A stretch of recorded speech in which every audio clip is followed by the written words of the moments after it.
பொறுப்பு டாக்டர் தமிழிசை சவுந்தரராஜன் அவர் சொல்வது போல அந்த கோப்பு உள்துறை அமைச்சரகத்தில் இருக்கிறதா என்பது புரியாத புதிராக இருக்கிறது. யார் சொல்வது உண்மை என்று தெரியவில்லை. இங்க புதுச்சேரி மாநிலத்தில் பாரதிய ஜனதா என்ஆர் காங்கிரஸ் கூட்டணி ஆட்சி, மத்திய அரசுக்கு இணக்கமான ஆட்சி, மாநிலத்தில் மாநில அரசோடு கைகோர்த்து கொண்டு செயல்படுகின்ற துணைநிலை ஆளுநர். இந்த சூழ்நிலை இருக்கும் பொழுது சபாநாயகர் அவர்கள் துணைநிலை ஆளுநர் மீது ஒரு பகிரங்கமான குற்றச்சாட்டை கூறுவதன் காரணம் என்ன, அதன் பின்னணி என்ன?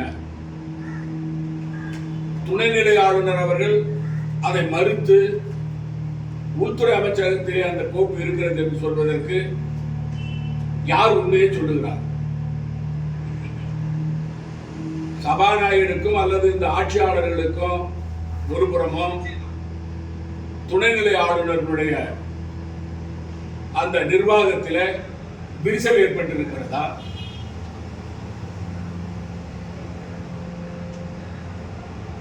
இது புதுச்சேரி மாநில மக்களுக்கு தெரிய வேண்டும்.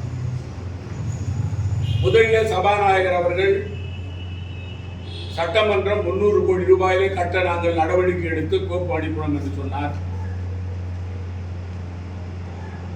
ஆனால் பாராளுமன்ற உறுப்பினர் மரியாதைக்குரிய வைத்திலிங்கம் அவர்கள் 2022ஆம் ஆண்டு பாராளுமன்றத்திலே கேள்வி கேட்கும் பொழுது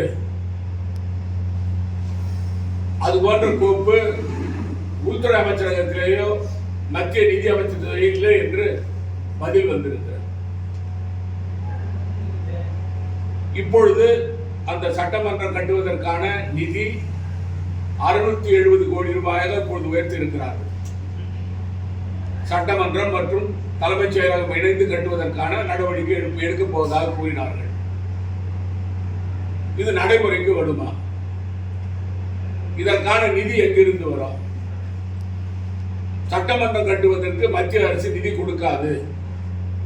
நான் முதலமைச்சராக இருக்கும் பொழுது இதற்காக முயற்சி செய்யும் பொழுது அப்பொழுது இருந்த பாராளுமன்ற சபாநாயகர் அவர்கள் சட்டமன்றம் கட்டுவதற்கு மத்திய அரசு நிதி வழங்காது என்று தெளிவாக கூறிவிட்டார்.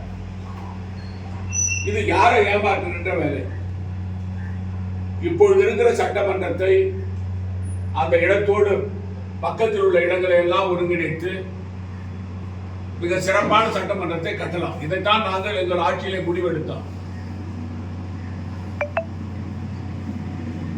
இதற்கு விளக்கம் அளிக்க வேண்டும். சபாநாயகர் அவர்கள் எந்த ஆதாரத்தின் அடிப்படையில் துணைநிலை ஆளுநர் அலுவலகத்தில் 5 மாதமாக அந்த கோப்பு தூங்குகிறது என்று கூறுகிறார்?